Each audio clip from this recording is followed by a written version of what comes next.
when you study Aikido, that sort of really has a complement for learning how to be centered mentally, physically, psychologically, as well as understanding the circles of how to take someone's balance with very little strength and more of leading their energy.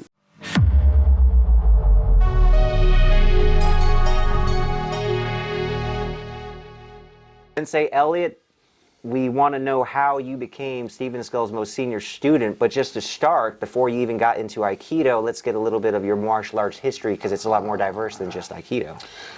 Well, there's this young child at the age, no, I mean, beat me up.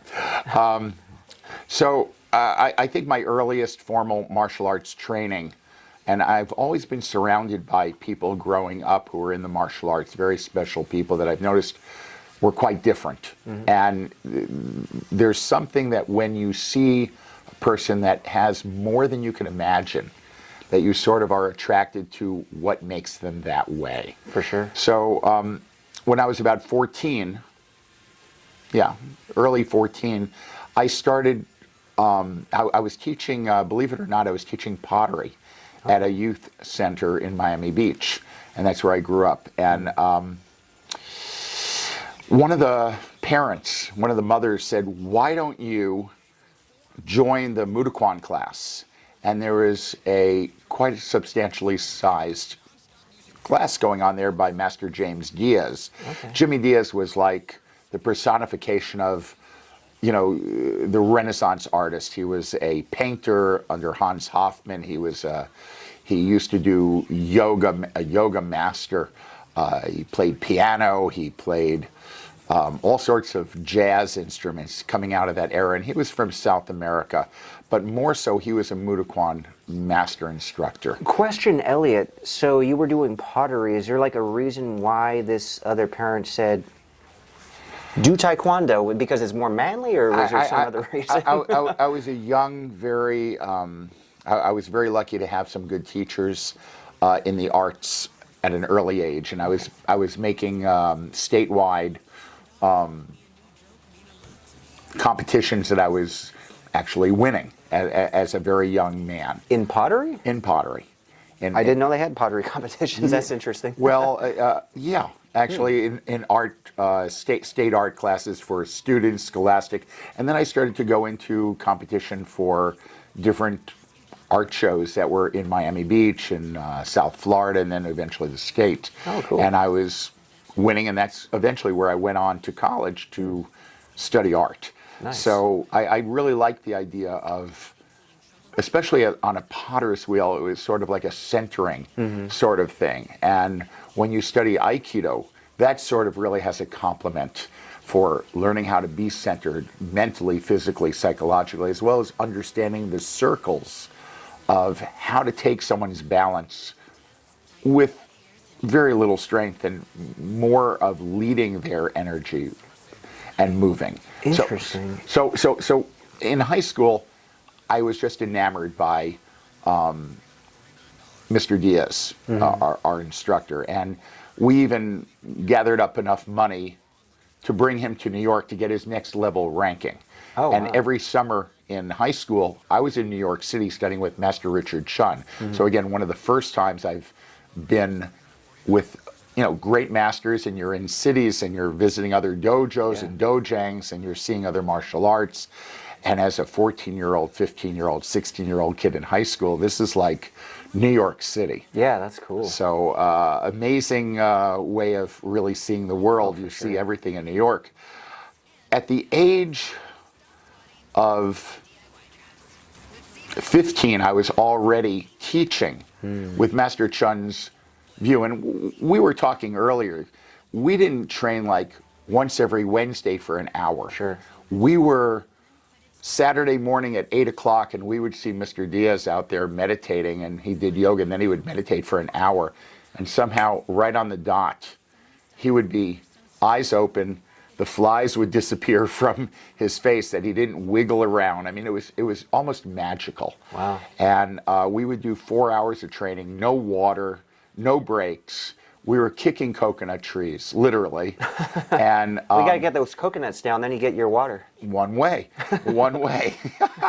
So we had incredibly rigorous training where we would train very often during the week, not in one class, but 2 or 3 sometimes. I found a teacher that was teaching us staff nunchucks way before Bruce Lee's famous Sure, before he movies. popularized it, yeah. And Rick Hamilton was Chuck Norris's first black belt, and he was in a show at the Fontainebleau Hotel for about an hour, for about a year and a half. So Rick Hamilton taught us sparring techniques that were more worldwide rather than specifically Mudokan. So we started to get sort of a mixed martial arts perspective. And I got this thing called a driver's license at the age of 16. And on my birthday, March 30th, I took off with a friend to see this guy that we heard about in Fort Lauderdale. And this was before I-95 was built. Okay. And so there was a hard way to get there. It wasn't a short path. And on my birthday, we went and saw this guy that supposedly could throw people without touching them. Had to see that. And I had my driver's license to do it. Sure. So maybe, maybe not. But those days I was very young and very naive in the martial arts and willing to learn and willing to put in the time. For sure. And as long as the surf wasn't up, that we weren't going surfing, I was in a martial arts class after school. And that's just kind of how we grew up. Yeah, training 4 hours a day. So basically 1 year of training would be like the equivalent of like multiple years for most people that go like an hour, a couple of days a week in their whatever shopping center. So. We need to get our iPhones out and figure that out, you know, Yeah, the hours. yeah. So you were teaching at high school basically. We had in our high school the most amount of martial arts that were taught to a very large high school, obviously in Miami Beach. And we had more martial arts going on there and people practicing martial arts than even in Hawaii. It was the most practicing high school of martial arts. So when we had our days when, you know, the high school might have had a lockdown because of riots and whatnot, we had a very dangerous group of people.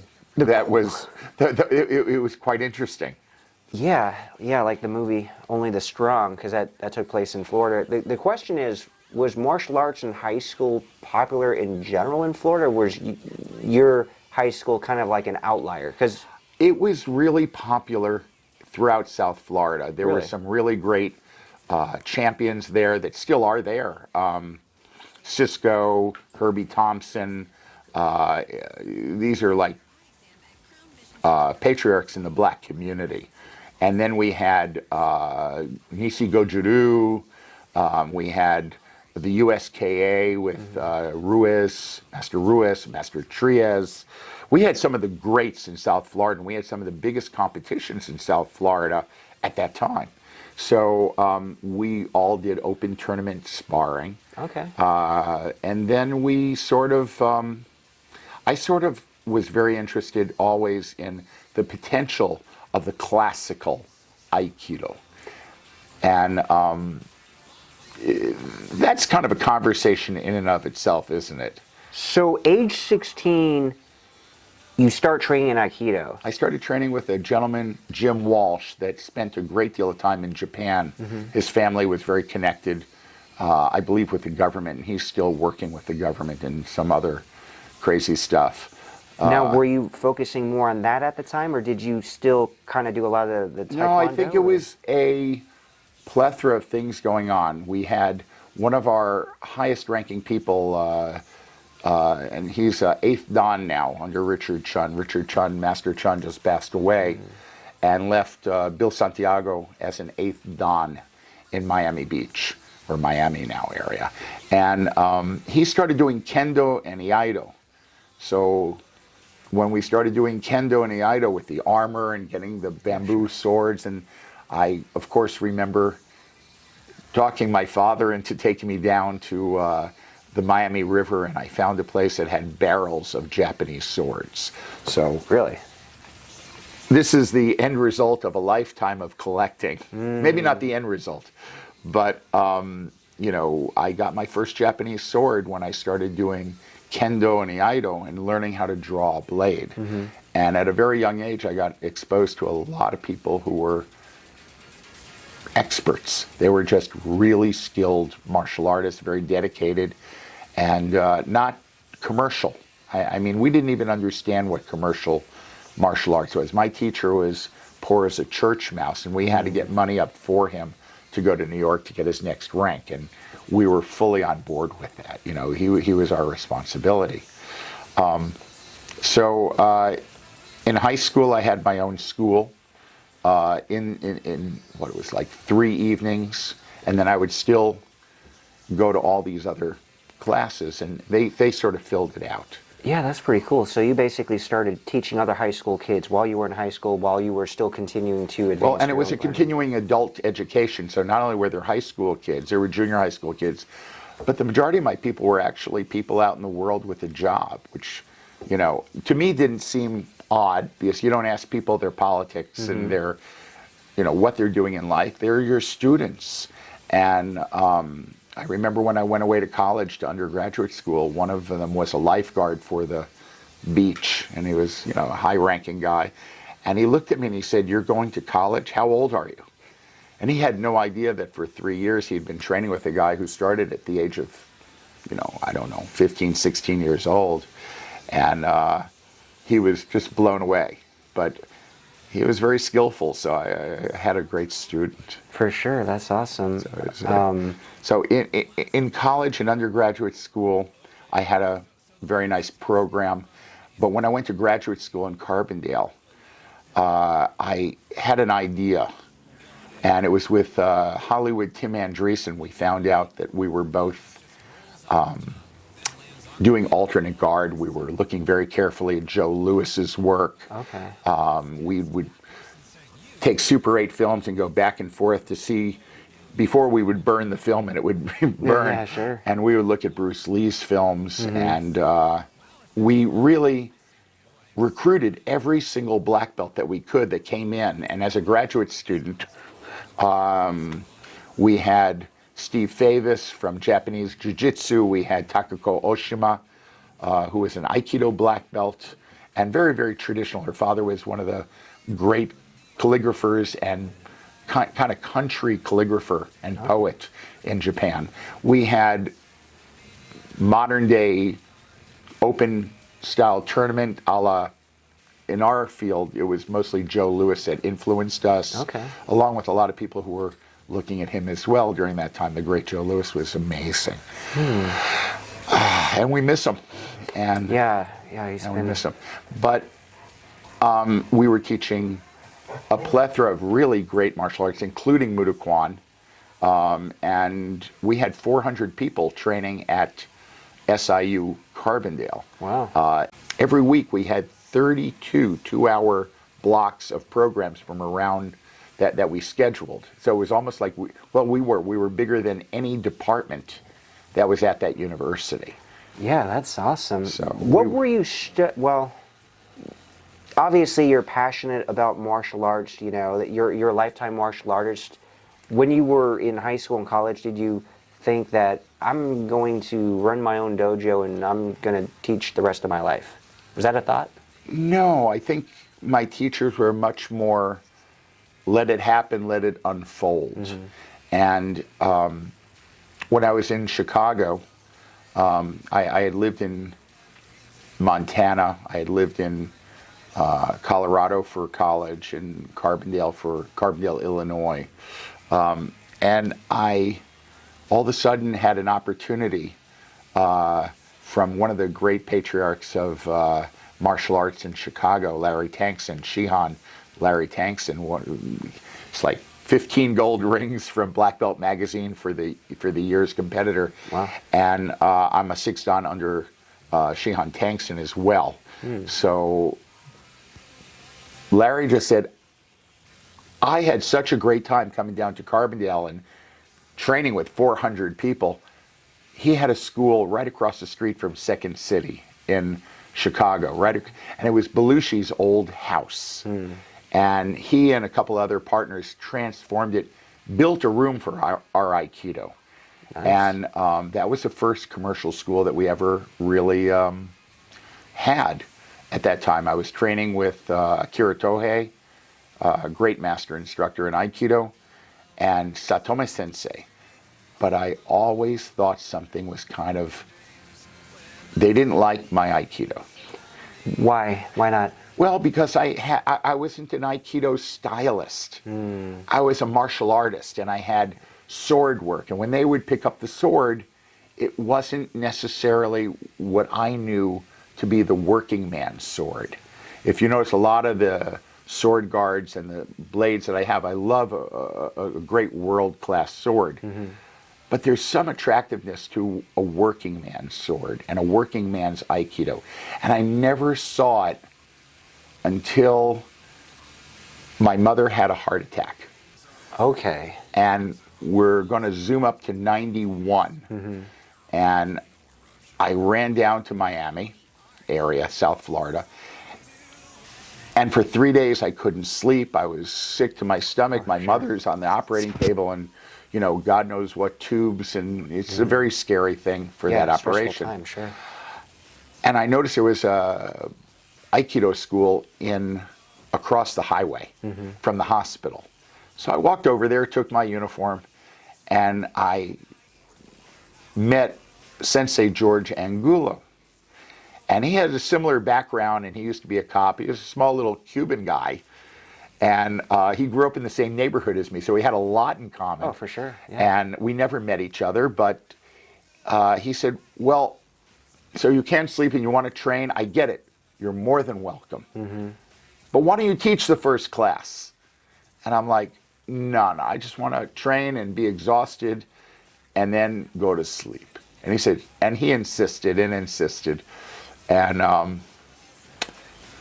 I taught the class. He said, that was amazing. Why don't you stay for the black belt class? And there were quite a few black belts. And he looked at me and said, attack me as hard as you can with whatever you want to. Okay. I looked at him like, what? You know, that's different than the Chicago training that I had. Sure. And all of a sudden I came at him with my real stuff, I would call it. Because the other stuff was sort of like theory to me, and I think I could explain it pretty well in a minute or two. But I came at him, and all of a sudden he does this suriage and takes me down, and my feet go up, my head goes down. I slapped out, and I pulled my feet up underneath me as quickly as I could. I remember like my eyes were like this big. And I looked him right in the eye. Well, he's shorter than I am, so I looked him down here. And I said, how do you know Steven Seagal? And he looked at me and he smiled. He goes, oh, you kind of got that, did you? And those were the days that you had to pay for long distance phone calls. Sure. And we racked up huge calls. The billing was just insane. But we became very, very, very close friends. Like, he's my brother.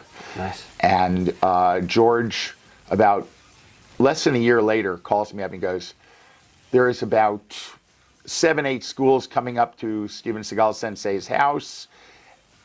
I want to introduce you. At that point in time, I had already been back and forth with him.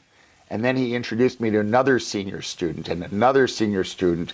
And these people, I just was overwhelmed. But I went to Mr. Seagal's house. And the night before, I was with my students were all going to meet me up there. We were about 25 people. And we met Mr. Seagal in the only restaurant that was within 28 miles of his ranch. Okay. And we go in there, and my girlfriend is sort of yelling at me a little bit like, I say, look, when we meet him tomorrow, we need to be very traditional. Sure. And she goes, so you want me to call you Sensei, right? Is that what you're saying? And I'm like, yeah, I just want to keep it very, very formal, because I hear he's more formal than most Japanese. And I was, of course, you're meeting someone that is just off the scale. Oh, sure. And she said, not on your life. And I'm like, oh, God, I'm just dying. So of course, the waiter seats us in this restaurant, and the only other people in there happens to be the person that's sitting right to my back here. And as I'm trying to get into the table, of course, it's Sensei. Yeah, sure. It's Seagal Sensei. And I'm like, oh my, and he's, oh, good evening, you know. And I'm like, oh, jeez, you know, like, yes, sir, very nice to see you, you know. Sat down, and my girlfriend is like, well, you're not talking very much tonight. And I'm like, yeah, just trying to be quiet and get the evening done, eat, and get out. So were you kind of intimidated in a way because he was like such a high-level Aikido master, or because he's like a big movie star?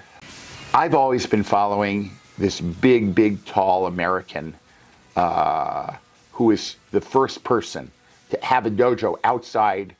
You know, he was the only non-Japanese person to have a dojo in Japan at that time. Yeah, that's impressive. The first. Yeah, sure. And so I just, when I'm around any Shihans as a young man, even master ceramicists and potters from Japan or from England that I had met, I really, you know, I was brought up by the Mudokan training to have a great deal of respect.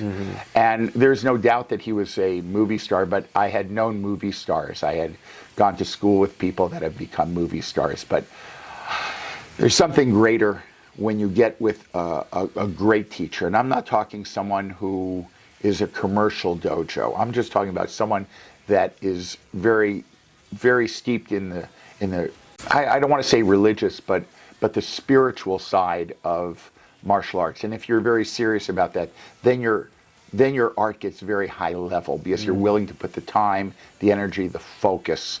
You'll reverse engineer any technique back to its origins and slowly build up, and then work this one, and then work it together.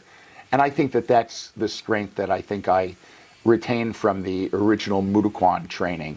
Let alone the techniques are interesting, but when you learn how to learn, when you teach yourself how to learn, you know, there's such a thing as a practitioner, a teacher, and a master. And what you might want to say is, what makes a master? What makes a master? And when you have enough information to actually start teaching yourself how to progress and how to learn, I would say that that's probably something along the lines of the start of mastery.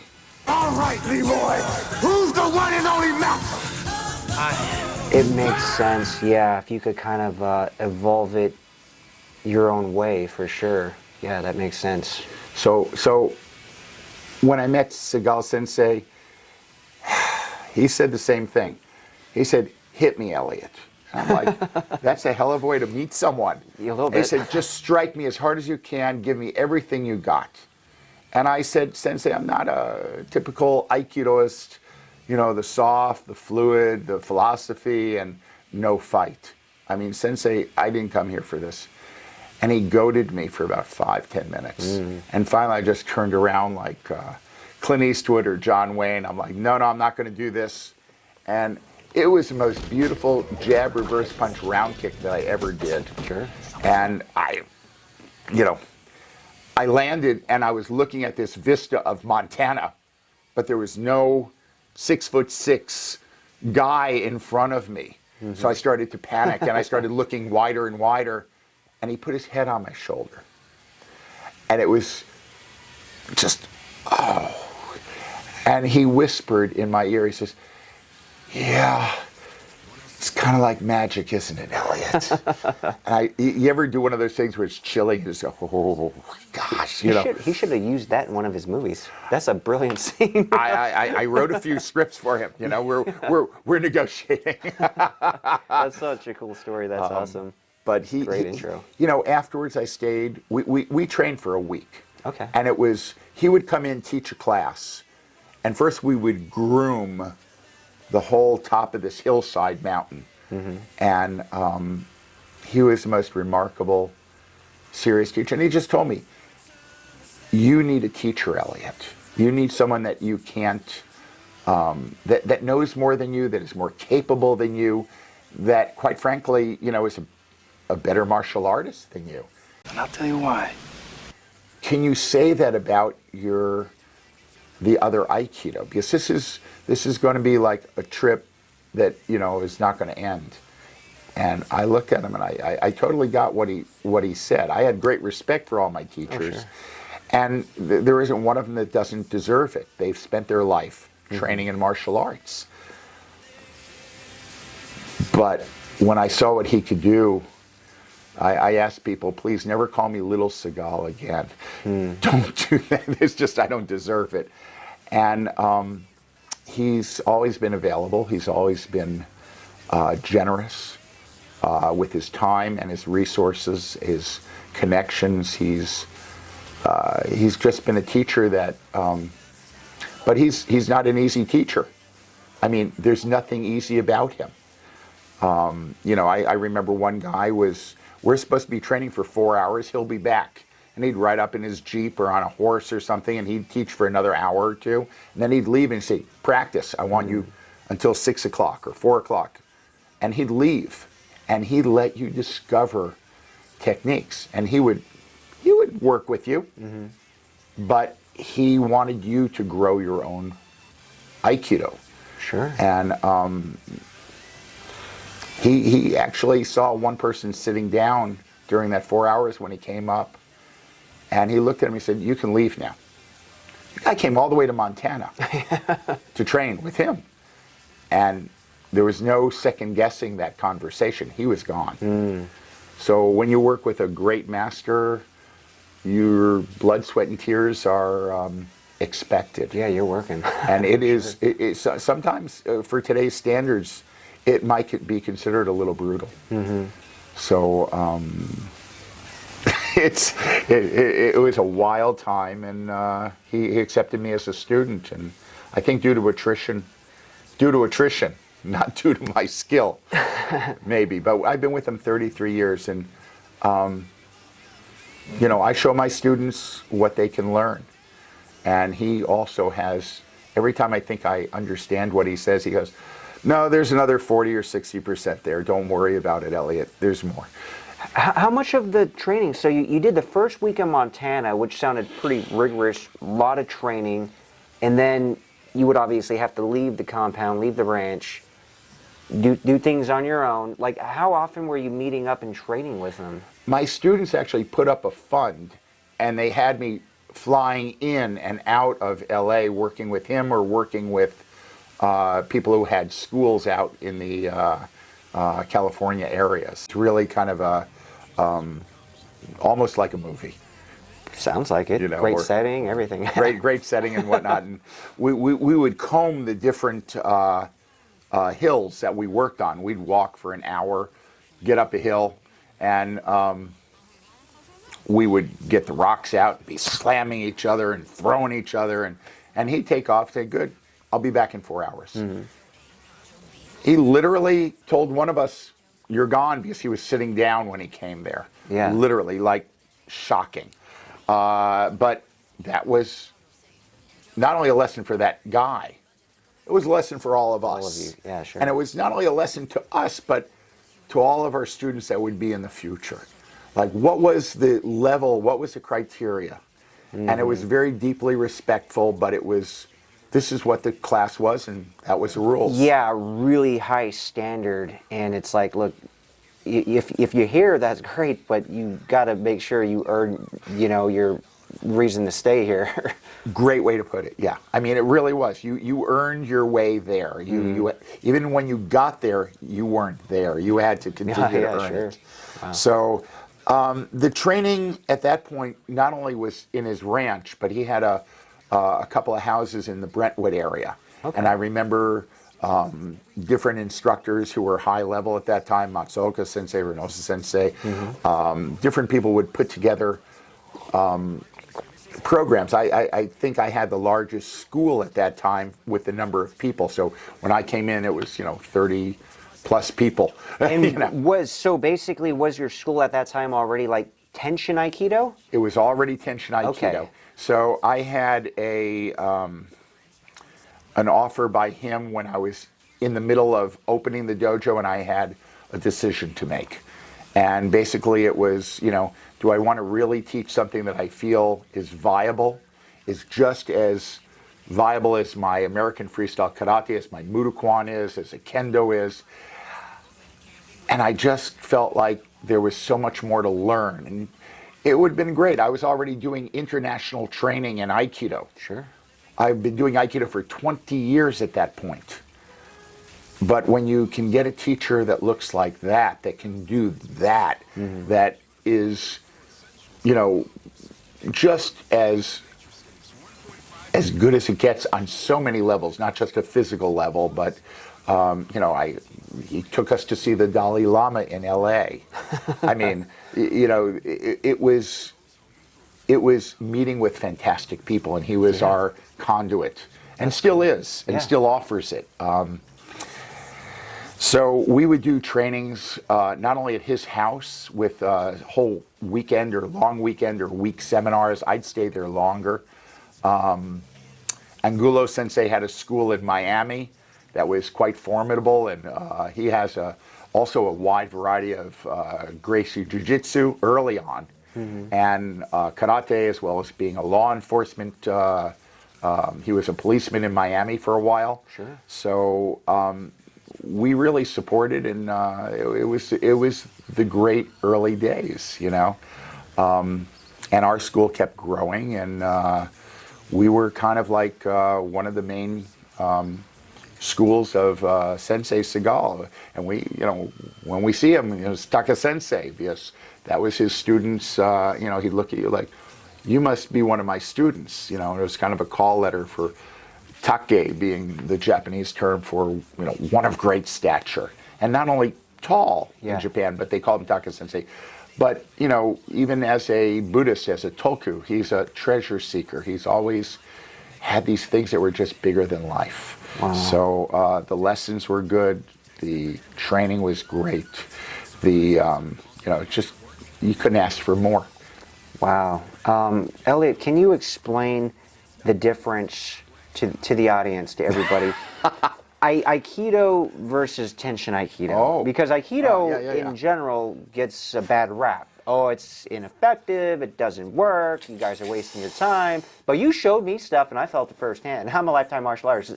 What, you know, Sensei Elliot does works very much. Well, with you know, very little effort. Doesn't look like he's doing anything and he's just doing whatever he wants to. You know what's fun is, and we have a little bit of an audience here, but if let's say you grab me in the throat and just play it, you know, and we're here. So what's really interesting is if you're coming slow and like really, and then we got this, right? Yeah. Literally, if you're, I'm squeezing more here, but stand up a little bit maybe. Well, I feel this from yesterday, so I'll stand up. Okay. And just a little bit. So all the movements are not. Yeah, you're not this. muscling it. You don't need We're to. this. Ooh, that's. We're doing different things. We're doing not what traditional Aikido was grown up in today's world to be. So for maybe the people who are not familiar with history of Aikido too much, in World War II, Japan was occupied. And what you needed to do, being Aikido was the only martial art that was allowed to be taught in Japan, they really, Sensei was an incredibly brilliant human being. And he was the most feared martial artist in Japan during that time. He came over to America. He said, can I borrow some of your ukes to Masoyama's people, to different places in Hawaii and here? And they were like, no, we're not. We're not because of that. Great reputation. And he's just, you know, an old guy with a beard. You know, the guy was brilliant. And he was also, you know, in his heyday, he was 200 pounds, 5 foot, you know. But he, as an older man, was very smart. Well, let's go back to World War II and the occupation.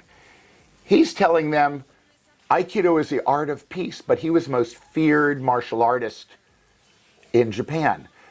So what he did is he really, I don't want to say dummied up, but he excluded certain techniques and certain attitudes and became much more of a philosophical, much more of a religious, much more of a spiritual training.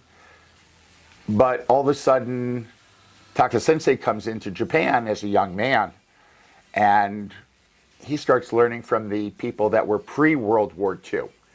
And he's learning the real stuff, the old stuff, the stuff that, you know, was born out of the samurai traditions. And all the Aikido is taken from the sword, but we're not talking, okay, we're going to make a big cut, make a big circle. Genius stuff from a small circle jiu-jitsu.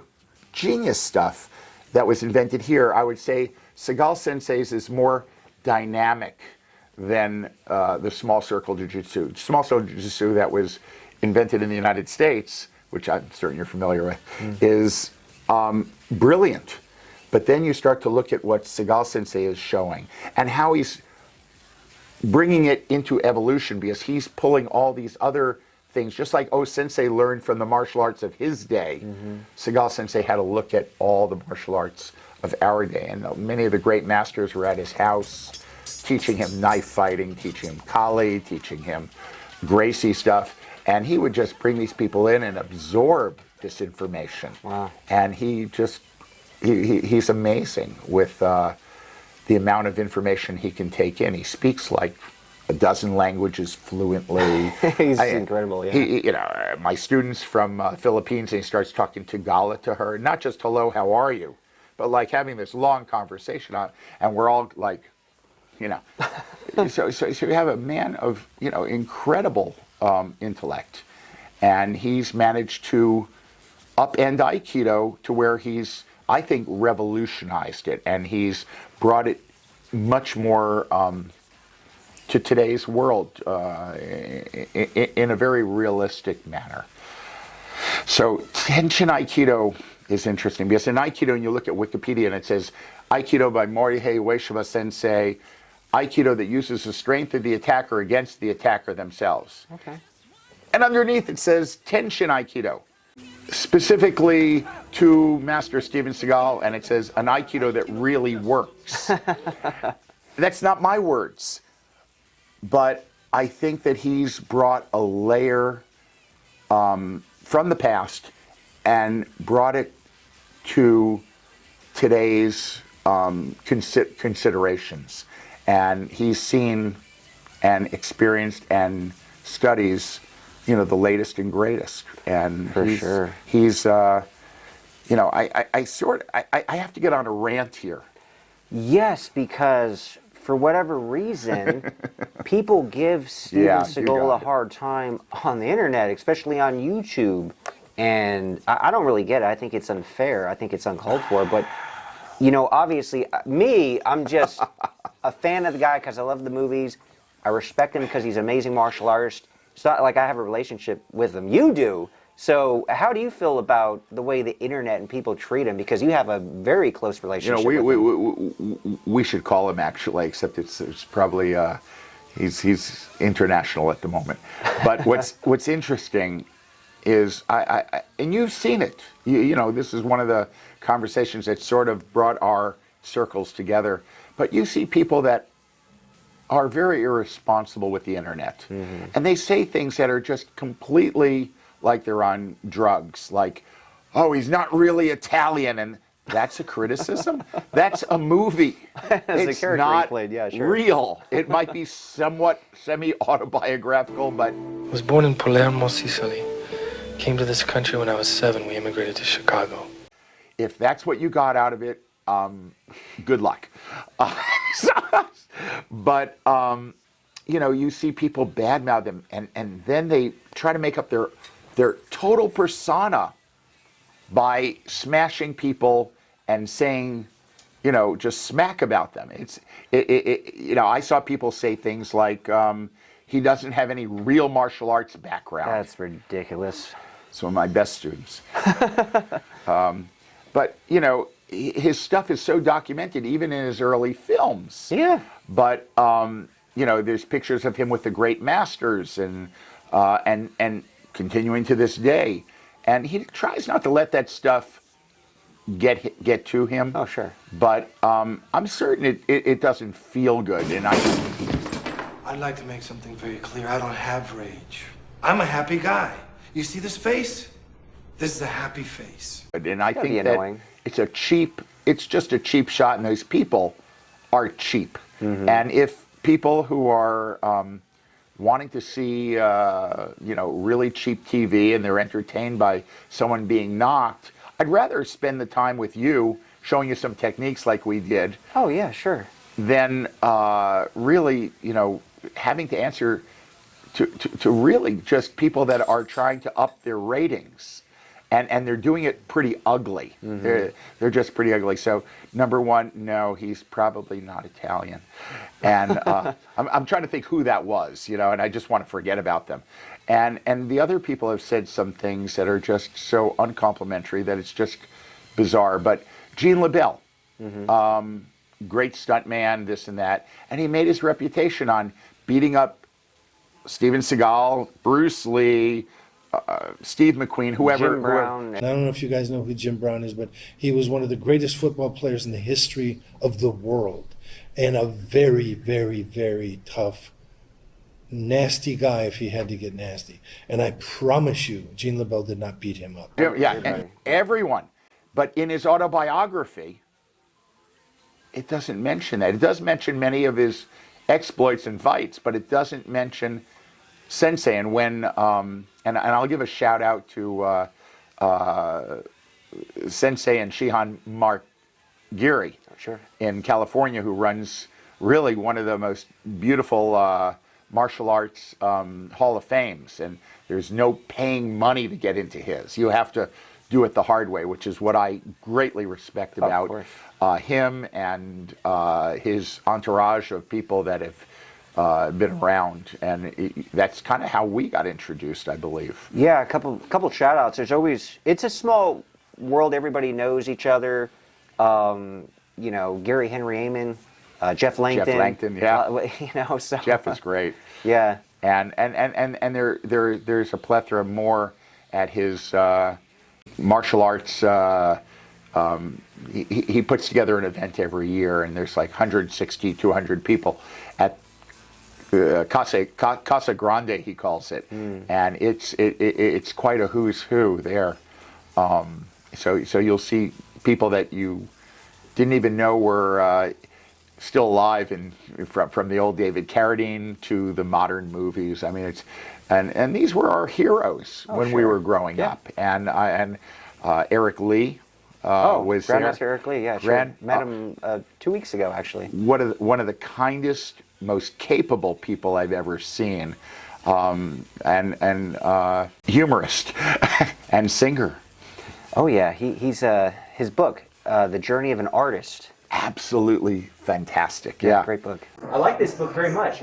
Are you sure? I guess. Did I pay you enough money to say those things? Barely. Yeah, he prolific guy. I mean, again, as a martial artist, we are not only fighters, we're really artists. Yeah. So it goes back to the pottery, it goes back to the centering, it goes back to writing for Eric Lee, or I have some movie screens that are being worked on by an entourage of people in Los Angeles.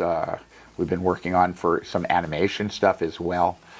And the question, movie script, I know you have a few of them, and they're good. Is Steven Seagal going to be in any of these? Is he coming back to acting? I have no idea. It really depends on what's going on. But I wrote them for him. He encouraged me to write them. He connected me to people in Hollywood and in the film industry to really push it. And he just fell in love with Sparkblade and with Shinobi, and and he was encouraging, again, not only as a martial arts master instructor, but just an amazing human being. Part of Seagal's martial arts training included the use of the sword. Once he began to master the weapon, he started his most beloved collection. I probably had 10 to 12 swords that were, within the history of Japan, amazingly important and significant. I have some of the best swords in the world. What knocked my socks off is I took Mike Yamasaki, who you've probably seen on Pawn Stars. Oh yeah, okay. And he's an expert, and he's like third generation Japanese who won the competition at the Daikonichian Japan. And 25 swords, you have to kind of look at them and decide what they are, with the handles not being able to be seen. Sure. And he can, he's the best in the world, which is the first time that a non-Japanese person won the competition in 1,000 years. Wow. So Japanese were very surprised, to say the least. Yeah, sure. And I bring him into Sensei's house, and he had one of the great blades from Muramasa. There are two great samurai sword makers in history. One was Masamune, which we've seen in the Highlander movie. That was his. They got the age wrong, but they got the name right. Okay. And then Muramasa was the other one who also made blades for the losing side of the battle at Sekigahara in late 1500s, 1600s was a changeover. So I've been collecting my whole life since I started kendo at 15 or so. He pulls out this blade, and Mike is looking at him, wondering if he knows what he's looking at. And all of a sudden, Sensei looked up to him and did something that I can't do after 50 years of. He said, "Is this what I think it is?" Without taking the handle off, without looking at the signature on it. Sure. He knew it was a Muramasa blade. Wow. And Mike said, "Yeah, it is." And he's like, "Is it for sale?" Swords can go upwards of $1 million just by virtue of what they are, not necessarily who they belong to. And he studied with some of the great families that have been evaluators in Japan, and that's another kind of thing that I feel like I've been sort of mirroring a lot of the things. And as I get to know Seagal Sensei, and it's been 33 years now. As I'm pulling, I can either pull this out and I cut my own arm, or what we kind of work on is as you come to swing at me, you cut your own arm. So if I come here, you can cut my arm. Yeah. But a lot of the Aikido, we talked about Aikido, that they do it to themselves. And I still feel like the student, and I still give the respect that is due. Here you have a sword that's almost 1,000 years old, and it feels, I can't even feel the weight in my hand. I feel like a feather. The balance is that good. But he blows my mind sometimes. Yeah, he's definitely in contention for one of the most interesting people in the world, in my opinion. To us, it's like looking at Picasso or Rembrandt, but these are older. And I wish YouTube would spend some time, maybe, if you want to say something, if you really feel like you have to say something. I have to respect that you look at the facts, you look at the history, and you tell the truth out there rather than trying to make really statements that not only no one wants to hear, but they're just completely myth. With me, like, I'm trying to get the truth, right? And I did a video, did Gene LaBelle really choke out Steven Skull? I went as far as interviewing the stunt coordinator, Conrad Palmisano. Oh, really? Yes, and also Wow. a stuntman, Stephen Lambert, one of two stuntmen Right. who was there. And there was one other one, I forget the name off the top of my head. I could never get in contact with them. But basically, I got people who were really there. Right. Whereas there's so many videos on YouTube where you have somebody retelling the story. It's like you were never there. You're retelling it from somebody who told you, from somebody who told them, from somebody who told them. And it's just like, by that point, come on, like I'm getting real witnesses telling the truth to lay that rumor to rest once and for all, at least. So I'm actually trying to do something good on YouTube. I've heard so many rumors, and people just take advantage of things. And, gentle giant of a man that has a broad intellect and a broad sense of just knowing what the world is and wanting to really taste it. And I have a hard time with this. He's never been a violent human being. It's not that I can't fight. I'm not supposed to. It's against my religion, Oh, great. I'm a Buddhist. And Kelly, his wife, said, "Stephen hit me. I'm 5'0". he never touched me. He's been the perfect gentleman. Yeah. But the rumors that go out from crazy people who get and say things irresponsibly, whether it's been on YouTube or whatnot, just sort of resonate. And I honestly would hate to be famous. Yeah, it's got to be rough. There's pros and a lot of cons that come with it, and he's, like we mentioned, been very unfairly treated, unfortunately. But I even did a series again. I'm trying to offset some of that negativity. His passion for swords began in the country where he sought enlightenment, Japan. When these sword masters made a sword, they didn't eat for sometimes weeks. They fasted, they prayed, they went inside the katana kaji, and they made something that was supposed to be exemplary of their own spiritual quest.